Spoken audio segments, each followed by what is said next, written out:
Okay, I'm gonna do it. Alright, okay.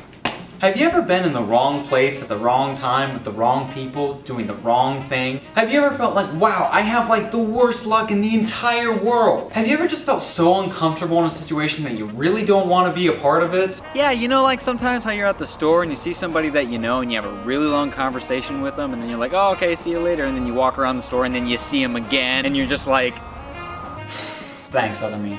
Look, being unlucky is something that we all experience at some point in our lives. Yet that unluckiness somehow often culminates to the important events and experiences that either teach us something or that let us understand the importance of fate. Fate and destiny aren't always the most comfortable thing, or even really the best thing for that matter. And they're oftentimes out of our control. This is important for anyone who's a control freak like me and has a meltdown when they're dealt an unlucky hand. It's important how we react to that hand. We can either be proactive or reactive. This idea is presented and artfully illustrated in the 1998 Louis Sachar book Holes. Okay, it's not actually illustrated, there's no pictures in the book, but you get the idea.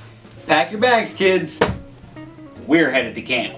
Holes begins with a description of Camp Green Lake, a juvenile detention center in Texas. Basically, it's a place for kids who have committed crimes. Stanley Yelnats, overweight, poor, and lonely, has been arrested for a crime that he didn't commit, and he's on his way to Camp Green Lake. Apparently, he stole some shoes, but actually they just fell out of the sky and hit him on the head. Some luck, right? Stanley's arrest is just the latest in the string of bad news and unluckiness for the Yelnats family. Turns out that several generations back, the Yelnats were cursed by a one-legged gypsy, and over the course of the book we get a glimpse into several different time periods. The story of Stanley Yelnats and his unlikely friendship with another camper named Zero. The story of Stanley's great-great-grandfather who was cursed by Madame Zeroni. The story of Miss Catherine Barlow and her transformation into Kissin' Kate Barlow after a failed love affair with an onion man. Oh yeah. In the end, all these stories come together, and without giving anything away, they bring justice to all the three very, very different stories.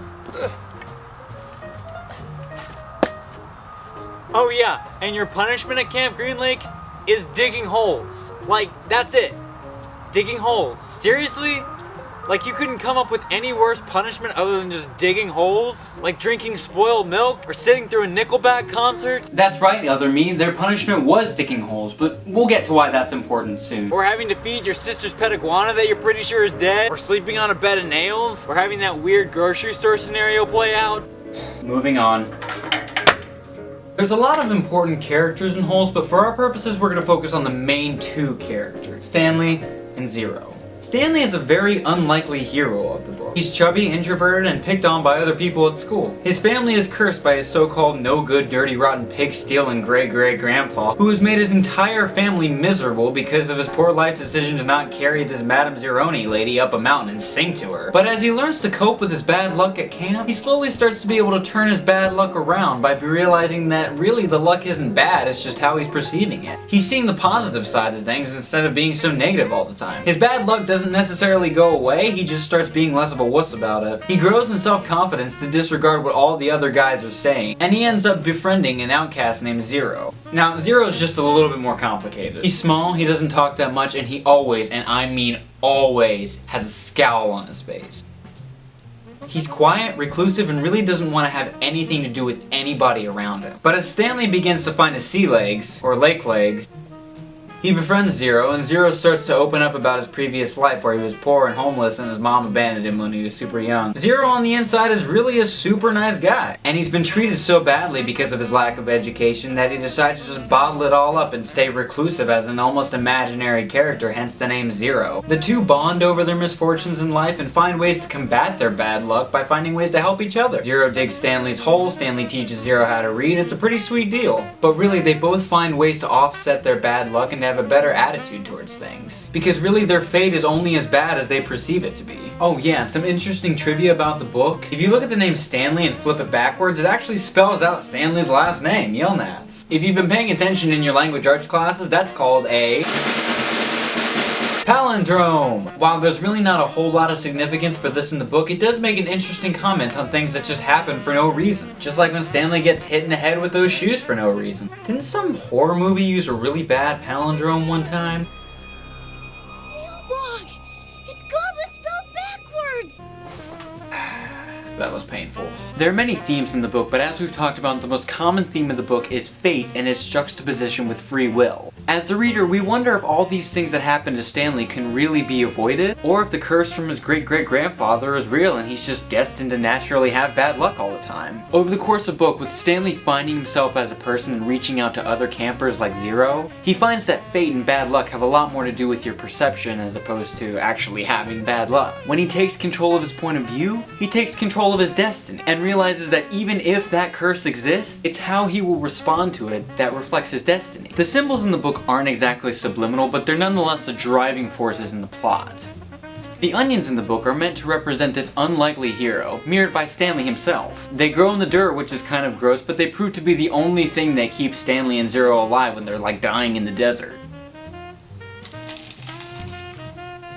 It's so good! Oh my gosh!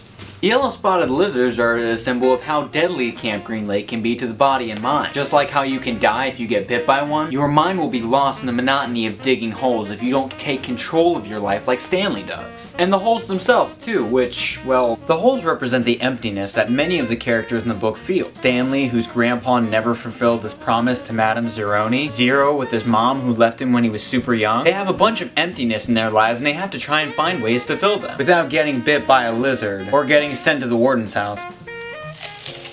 I actually think it's pretty good. Holes is a great book for many reasons. Not only did it win the Newbery Medal in 1999, but it also had a sweet Disney adaptation with like the coolest theme song ever.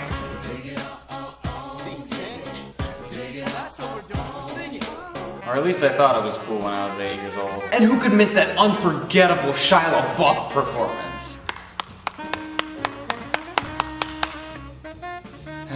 Just look at him now. Do it! But what makes Holes such a good book is its focus on friendship, fate, and how we respond to bad situations. Stanley could have just had a really bad attitude, hated everyone at camp, kept to himself, and probably just died from heat stroke or the terrible food. But instead, he makes friends with a weird kid, teaches him how to read, and finds out that this curse on his family really isn't so bad if he takes the proverbial sad song and makes it better. His friendship with Zero seems so unlikely, and yet because he takes control of his own destiny, he learns how to deal with the more lame parts in life and make them less terrible, which in turn transcends to his reality. That's something that we can all think about as we're dealt bad hands in our lives. It's not really the cards that we get, but how we play them that really matters. So the next time you're in a bad situation, given the raw end of a deal, or just unhappy, why not try being positive, adapting, and hey, grab a shovel and get to work.